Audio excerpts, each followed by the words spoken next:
Welcome to the Finite Math Podcast. In the last podcast, we saw how to set up a template for calculating the amount of a loan payment. You'll see the results here on the left two columns. Now today I want to construct a schedule that's going to predict the balance of the loan after each payment. This is called an amortization schedule, and it's really a useful tool to have available. All right, so how do we get started here? Well, the first thing we should probably do is to put the initial amount of the loan in under the balance column. Oh, I made up some columns here. You can change these columns. I just happen to like these. So the balance will be the amount of the loan, so that's going to be the amount in cell B5. Okay, enter. Now, we need to keep track of each of the 360 months. So how do we want to write these numbers from 1 to 360? Well, I just don't want to type them in individually. Let's use Excel to do it. I'll put in the first one, and then I will use the Edit Fill feature. So we go to Fill, we'll fill the series, and we want to make the series in the columns. It's going to be linear. The step size is 1. We want it to stop at 360. Okay, say OK. Well, it went off my sheet here. So if I hit the end and the down arrow, it goes to the bottom of that column. Yes, I've got all of them. So I can hit end and up arrow to come back. All right. Now, what about the amount of the payment? All right. So that's pretty easy. Equal and point to the payment.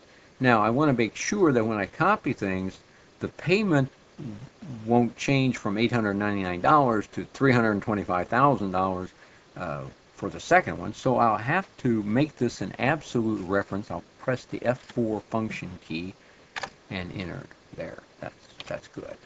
Okay, now what about the amount of interest?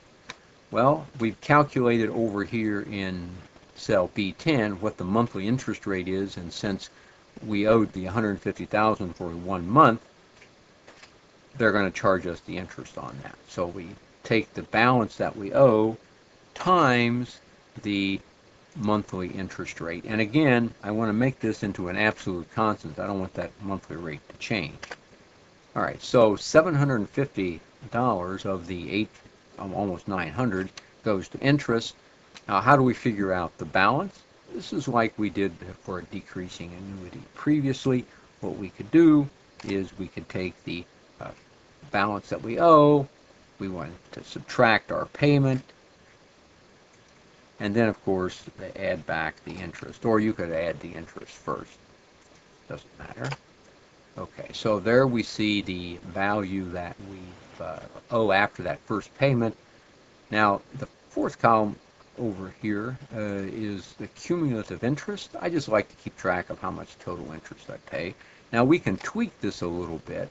Because there's a blank cell above it, I can refer to that cell, and that will give me 0. So when I copy these things down, it will give me the previous value, and then point to the amount of interest in the current month, so that's $750.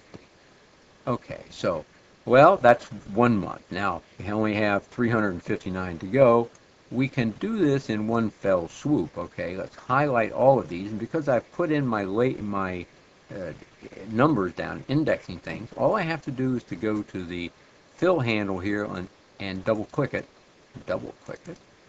and, well, let's see, let's go down to the bottom and see where we are. Well, sure enough, we see that we paid off the loan, and our $173,757 is going to agree exactly with the amount that we predicted we'd pay in the total interest. Now, you can do lots of little things with this amortization schedule. You can look at the effect of making an extra payment, of adding an extra amount each month. Little tricks like that you can see what the effect would be to reduce the time that you would end up paying on the loan or the amount that you pay. Well, thanks for stopping by. See you for another podcast.